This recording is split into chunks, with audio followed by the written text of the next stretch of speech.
When I was growing up, when you graduated from high school, if you went up to the rigs, you could buy a F-150 with cash and buy a house by the time you were 21.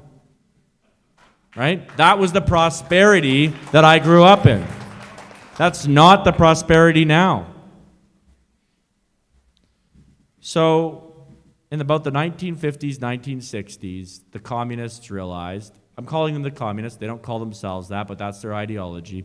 They realized that there was never going to be a class war in America or Canada. So they decided to go a different route. They went to the race route and they went the sexuality route.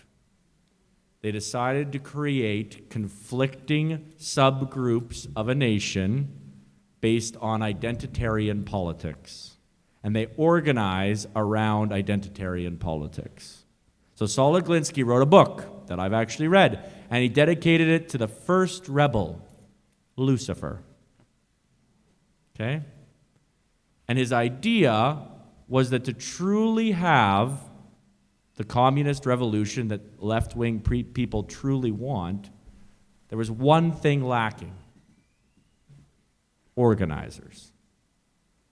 So what did he do? He wrote a book, a manual called Rules for Radicals. And I've read that book.